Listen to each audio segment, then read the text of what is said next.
banyak dampaknya. Contohnya kayak negara kita menjadi pembangunannya terhambat. Terus kemarin seperti yang kasus korupsi bansos, jadi masyarakat yang membutuhkan bansosnya tersebut tidak disalurkan. Jadi dari korupsi itu banyak menimbulkan efek-efek lain gitu Pak. Jadi dari korupsi banyak masalah-masalah yang timbul. Pertumbuhan ekonominya menjadi lambat dan pembangunannya tadi juga menjadi tidak dapat dipercepat. Ya. Oke, terima kasih Mbak Rosti ya.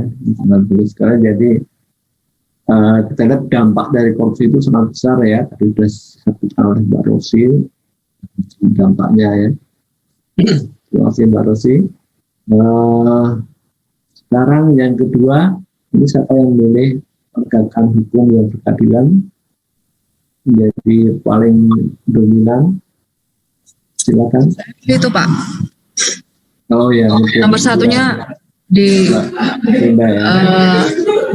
penegakan hukum yang berkeadilan itu menurut saya melihat di berbagai negara besar banyak di sana bahwa negara-negara besar itu bisa sukses dan maju apapun itu kalau hukumnya itu dia sudah bagus, dia ketat, dia sudah sesuai banget apa dengan yang dilakukan, pasti untuk korupsi itu jelas tidak ada. Apapun itu kesadaran pajak juga pasti akan. Jadi dengan hukum yang dia itu sudah bagus, terorisme itu juga udah nggak ada, narkoba itu akan membawa ke semuanya Pak. Jadi menurut saya milih nomor satu di penegakan hukum yang baik itu karena itu sih Pak. Itu terjadi di negara besar-besar banyak sekali. Selama dia hukumnya dia bagus, hal-hal lainnya juga pasti akan mengikuti. Itu Pak. Terima kasih. Ya, terima kasih Mbak Linda. Ya, jadi ini kalau penegakan hukumnya itu sangat kuat, jadi tentu orang-orang yang tadi mau melakukan korupsi, yang melakukan pajaknya tidak bagus, ya, mungkin yang narkoba, mungkin yang terorisme, mungkin yang punya moral-moral yang tidak baik, itu kan sudah diatur, buang sampah apa gitu kan, ya. Lingkungan itu dia pasti kalau hukumnya bagus dia nggak mungkin, jadi lingkungan dia tetap bisa terjaga bagus juga. Gitu. Ya karena semua sudah ada aturannya ya, tinggal penegakan hukumnya aja. Oke, masih Mbak Binda. Tapi mungkin dari penegakan hukum ini perlu juga aturan hukum yang sudah semua ada aturannya gitu, jangan sampai ada aturan hukum yang belum diatur gitu, perilaku yang belum diatur dalam aturan hukumnya gitu. Tapi itu permasalahan kita kan gitu Pak, maksudnya ya. Aturan kita itu sudah banyak loh Pak, tapi emang kadang-kadang tidak ditegakkan gitu ya. Atau mungkin barangkali ada yang mengatakan penegakannya pilih kasih gitu. Ada yang sering mengatakan tumpul di atas, tajam di bawah gitu. Dan tidak menjadi penegakan hukum yang tidak keadilan. Ketika dia penegakan hukumnya itu tidak adil, artinya tadi ada menyebutkan tumpul di atas, tajam di bawah tadi, mungkin orang yang mempunyai kekuatan secara politik itu dia akan tidak tajam terhadap hukum ini gitu ya. Ya, bagus Mbak Binda, terima kasih atas pendapatnya. Oke, selanjutnya yang dekadensi moral, siapa yang memilih dekadensi moral untuk menjadi masalah utama dalam permasalahan yang kita hadapi? Ini di sini ini ya, tidak ada yang salah, semua benar ya pendapatnya. Semua benar pendapatnya karena semua hanya masalah dari persepsi kita. Baik, lanjut silakan yang dekadensi moral, dekadensi bangsa, maaf. Dekadensi moral, sorry. Ada? Saya Pak. Ini? Ya, silakan. Ya, kalau saya milih moral sebagai ancaman yang pertama karena menurut saya moral Bintang, itu. Ya? Oh ya, iya Pak, Bintang. Ya menurut saya moral itu sangat krusial Pak. Jadi kalau orang yang dasarnya moralnya udah rendah, dia bakal buruk di segala sisinya Pak. Misalkan bisa saya bilang orang nggak punya moral itu kayak orang nggak punya malu dan nggak punya rasa bersalah. Jadi dari dua sifat itu aja dia udah bisa jadi akar untuk sifat-sifat buruk lainnya. Bisa jadi dia korupsi nantinya atau bisa jadi dia merusak lingkungan dan takutnya sifat moral yang jelek itu nanti bisa jadi contoh buat orang lain juga Pak, jadi kayak motivasi buat ngelakuin hal yang nggak bagus juga gitu. Ya. Jadi ya internalnya aja udah nggak bagus, dikasih sumber daya sebagus apapun akan sulit berkembangnya. Ya. Baik, sih Mbak. Ya, dikata simpel ya Kak. Jadi kalau moralnya itu sudah jelek, ya mungkin dikasih apapun akan dipakai untuk jelekan gitu ya. Jadi dia dikasih katakanlah kalau yang moralnya jelek dikasih modal untuk usaha gitu. Nah mungkin kalau yang nggak bagus itu sebenarnya dia punya modal untuk usaha yang benar, malah mungkin dipakai untuk hal yang lain, misalnya berjudi gitu ya, karena moralnya tidak baik. Jadi berapapun yang dia miliki modalnya ya tetap tidak akan ada hasilnya gitu, karena moral yang tidak baik. Terima kasih Mbak. Jadi moral sangat penting. Bisa menambahkan Pak? Oh ya, silakan. Ini masih yang gadis moral ya? Iya Pak. Ya, silakan. Saya setuju sama izin Pak. Ya. Saya dan izin menambahkan tadi yang disampaikan Bintang. Saya setuju sama yang dibilang Bintang bahwa ya moral itu menjadi apa ya, akarnya juga gitu. Menyambung tadi sama pendapatnya yang disampaikan sama Venda bahwa penegakan hukum kan nanti ngaruh ke semuanya. Nah sebenarnya saya mau nambahin aja pendapat saya justru dari moral dulu ke penegakan hukum, karena misalkan nih Pak, dari moralnya ada sisi yang nggak bagus, misalkan dalam pembuatan undang-undang atau apapun kan bisa saling berusaha membuat suatu aturan yang menguntungkan salah satu pihak, di mana itu akan berujung pada penegakan hukum yang tumpul tadi gitu Pak. Ya. Itu tambahan dari saya aja Pak. Terima kasih Pak. Ya, terima kasih Mas Afgan bisa menambahkan pentingnya moral ya, dan moral di dalam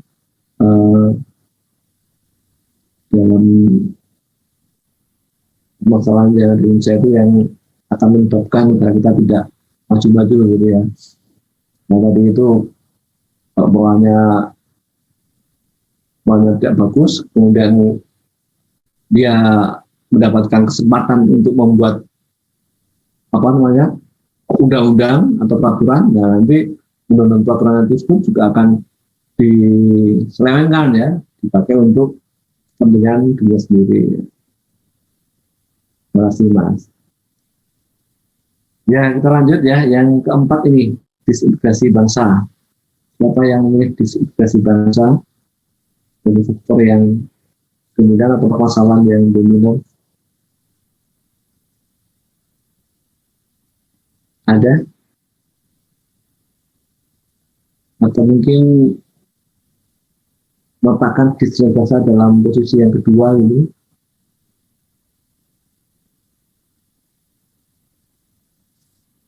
Silakan. Atau permasalahan bahasa ini seperti apa yang kita hadapi ini, sehingga dia menjadi permasalahan yang kita hadapi di negara kita.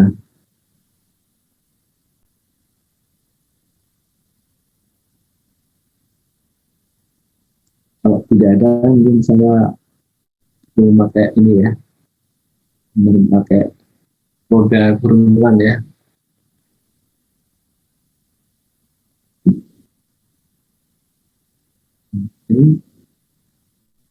Bentar.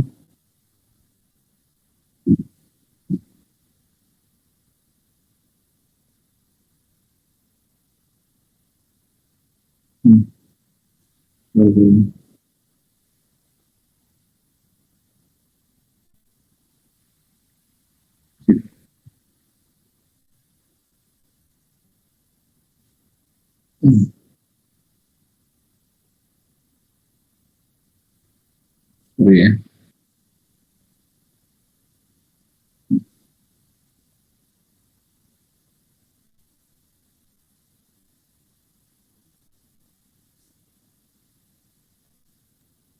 Ya.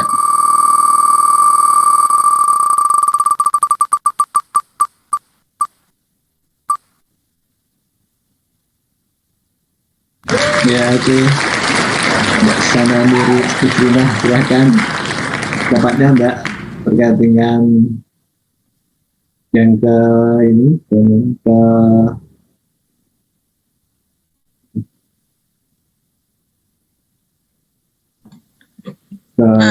ya, di sudut bahasa.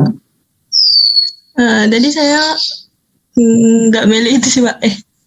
Ya kayaknya nggak milih, tapi itu juga itu tapi juga penting sih Pak, soalnya kita bisa lihat sendiri kalau misalnya antar Indonesia, antar suku bangsanya itu juga banyak yang rasis gitu Pak. Misalnya kayak orang sini sama orang timur, kayak mereka juga pada rasis gitu Pak biasanya, atau ya pokoknya kayak ngehina-hina juga gitu Pak. Nah kayak gitu kan berarti kan internalnya dari Indonesia sendiri kan juga belum kuat gitu Pak, berarti persatuannya masih belum sampai mengakar gitu Pak, masih belum bisa melihat kalau satu sama lain itu sebenarnya sama dan satu bangsa dan harusnya bareng-bareng kayak nyelesain masalahnya Indonesia gitu, tapi ini malah ribut antar ras gitu Pak biasanya. Ya, itu jadi perpecahan ya dalam anak bangsa ya. Mungkin karena perbedaan suku atau perbedaan warna kulit atau agama, jadi hal yang energinya seharusnya dipakai untuk membangun bangsa, cuma energinya dipakai untuk saling tadi itu ya, menghujat, hina, membuli, atau mungkin bahkan permusuhan gitu kan. Di energinya jadi terbuang sia-sia ya. Iya Pak, benar Pak. Sehingga nah ini ada yang menarik, ini kesadaran pajak ini masuk dalam bidang kelima ini. Ini siapa yang mau berpendapat ini?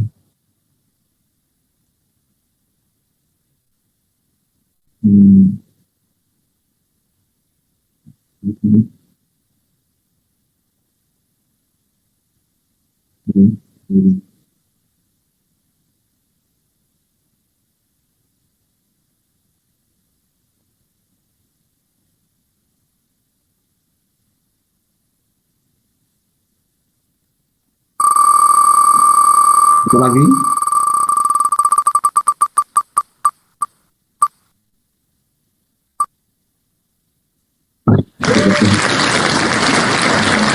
Mas Muhammad Revis. Nih, silakan Mas. Yang kelima. Kesadaran pajak ini gimana punya kesadaran pajak ini dari masalah dan tadi kita. Ya.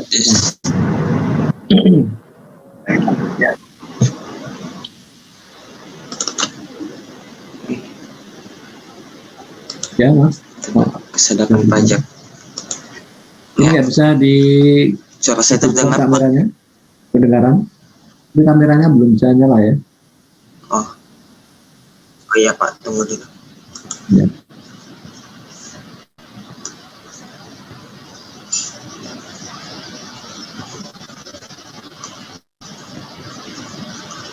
Ya. Saya nggak memilih kesadaran pajak sih Pak, tapi kesadaran tentang pajak juga penting sih Pak, soalnya kan negara juga untuk operasionalnya juga kan berasal dari pajak Pak, untuk belanja dan sebagainya, dan pembangunan juga. Sedangkan masih banyak yang sudah cukup nilai PTKP-nya tapi masih belum sadar untuk pentingnya membayar pajak Pak. Jadi mereka nggak membayar pajak begitu. Ya, terima kasih Mas. Ya, seperti kita ketahui ya bahwa negara kita ini sebagian besar dibiayai oleh pajak ya, dari APBN kita, dari penerimaan ya. Penerimaan negara kita ini paling besar porsinya itu pembiayaannya dari hasil pajak kita. Nah, kita tahu bahwa pajak ini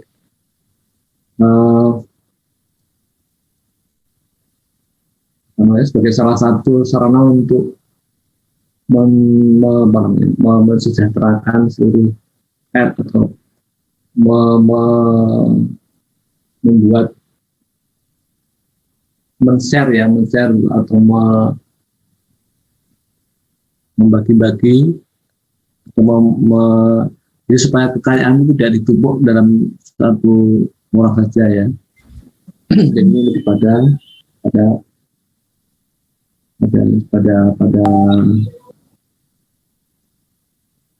pemerataan pembangunan. Jadi pembangunan ini kan yang semua dibiayai oleh pajak ini dari BPN ini akan dirasakan atau dinikmati oleh seluruh rakyat bangsa. Semua itu adalah dalam rangka untuk meningkatkan kemajuan dari sebuah negara tersebut. Dan kalau misalnya pajak yang dari sisi sumber biaya ini tidak bisa dipenuhi, ya otomatis nanti pembiayaan yang harusnya bisa dilakukan untuk meningkatkan sarana yang bisa dinikmati oleh banyak ini tidak bisa terjadi ya. Yang sekarang mungkin tidak akan menjadi negara yang maju, karena tidak mungkin jadi negara yang maju kalau semuanya masih ke belakang ya. Karena hampir semua kegiatan yang ada di negara kita semuanya dibiayai dari pajak ya. Bahkan pendidikan itu semua dari APBN 20%, itu semua rata-rata dari pajak. Nah, kalau misalnya kurang, nanti anggarannya kurang, nanti biaya-biaya ini dari mana? Dari mana yang akan didapat, akan diperoleh?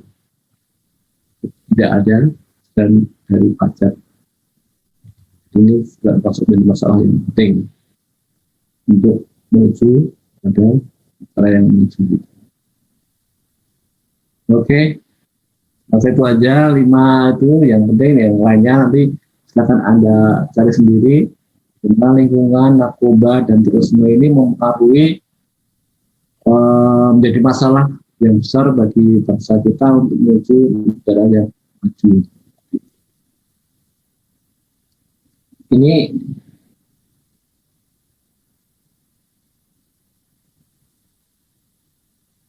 ya, kita lanjut. Kita sudah lihat beberapa permasalahan dan kita sudah bahas. Nah, selanjutnya adalah apa yang terjadi, kenapa ini bisa terjadi dari itu, masalah seperti itu ya, sudah ditahu kayak tadi itu.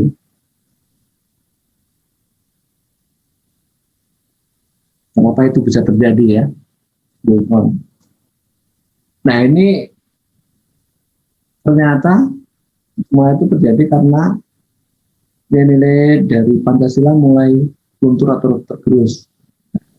Nah, kita nanti cari hubungannya bagaimana nilai-nilai Pancasila itu terkait dengan tadi itu misalnya apa ya? Pertama korupsi. Orang korupsi tadi, saya kira hubungannya dengan nilai Pancasila apa sih? Nah, saya lihat di sini. Jadi ternyata karena sudah tergerus, tapi mengapa tapi bagaimana bisa terjadi ya? Karena ternyata semuanya ini semua nilai yang ada di Pancasila ini semua akan mengaruhi terkait dengan masalah-masalah yang ada di kita tadi itu semuanya. Nah, ini ada beberapa pidato mantan presiden kita yang terkait dengan pentingnya Pancasila, khususnya ini ya, selain nilai-nilai Pancasila ini yang luntur ini, dia menyebabkan masalah-masalah yang tadi itu, yang sudah diurutkan tadi itu timbul atau muncul. Ini dari presiden ketiga kita, Pak B.J. Habibie, mengatakan bahwa itu bisa tergerus karena adanya perubahan global yang disebabkan oleh terjadinya proses globalisasi dalam segala aspek. Jadi ada masalah globalisasi dalam segala aspek dan perkembangan gagasan asasi manusia yang tidak diimbangi dengan kewajiban asasi manusia. Jadi hak asasi manusia semakin lama semakin meningkat, tapi tidak jadi orang hanya menuntut haknya saja tanpa diimbangi dengan kewajibannya sebagai manusia. Kemudian adanya lonjakan pemanfaatan teknologi informasi ya. Jadi sekarang kita tidak bisa pungkiri ya. Informasi itu bisa kita peroleh dengan sangat mudahnya ya. di era sekarang ini, di era 4.0 ini, kita sangat mudah dari informasi. Kita pakai Oke Google gitu lah, salah dapat informasi ya. Oke Google, katanya gitu. Nah, baik asalnya informasi yang kita terima ini kadang-kadang ada yang paruh, atau kadang-kadang ada yang tidak benar ya, tidak sesuai, atau bahkan tentang dimanipulasi. Nah, kita kalau membaca atau memperhatikan seperti terorisme tersebut yang akhirnya terjadi, mereka waktu dulu banyak karena mereka banyak menerima informasi yang salah ya, sehingga mereka melakukan hal yang salah. Nah, ini karena informasi yang seharusnya bisa diterima dengan gampang itu, tapi isinya telah dimanipulasi oleh orang-orang yang menyebarkan informasi tersebut. Nah, di saat sekarang ini sangat gampang untuk menyebarkan informasi itu. Bisa lewat media sosial yang sangat masif sekarang ini dipakai oleh seluruh penduduk dunia ya. Apalagi kaum milenial ini tidak bisa dipisahkan dari medsos ini ya. Seperti ada yang tahu tuh pelawak Dustin Vanini ya, itu katanya hidupnya 70% ada di medsos gitu ya. Jadi hanya 30% yang hidup di dunia nyata ya.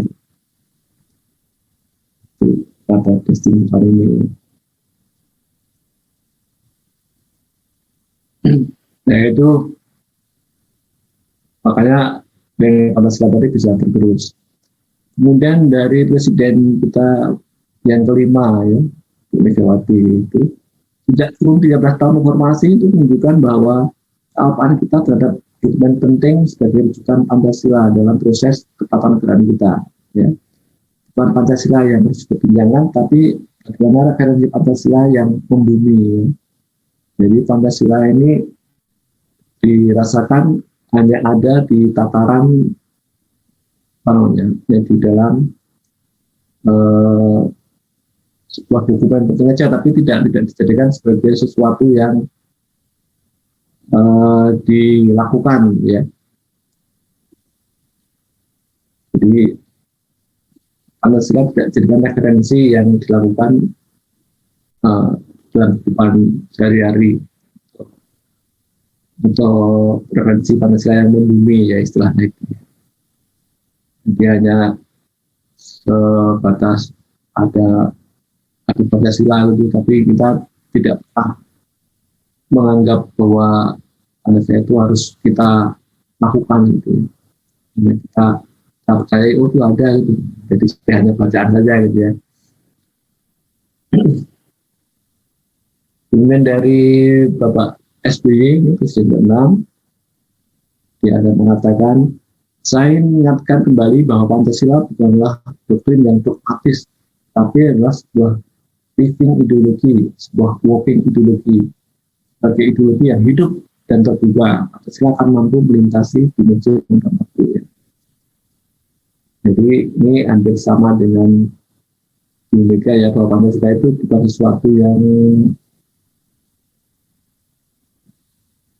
suatu monumen atau suatu monumen, itu piagam itu yang hanya ditempelkan di dinding, tetapi ini adalah sesuatu yang harus kita jadikan living ideologi, ideologi dalam kita hidup dan juga bekerja.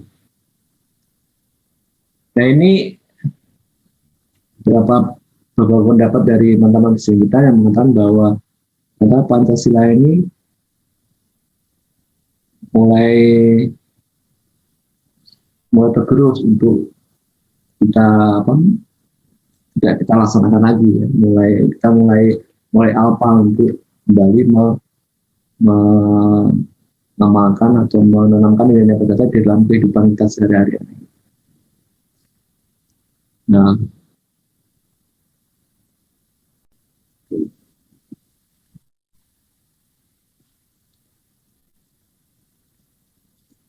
Nah, untuk itu kita akan juga belajar. Dari waktu kita sampai umur berapa ya kalau boleh tahu?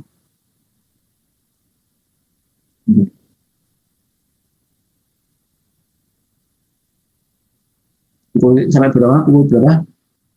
15 berapa? 15, 40 Pak. 15, 30? 40. 15, 40? Oh ya, masih lama. Nanti kita belum cek di portal, sudah tutup otomatis. Kita cek dulu ya di portal ya, biar semua udah selesai. Nanti tutup otomatis. Wah, gitu.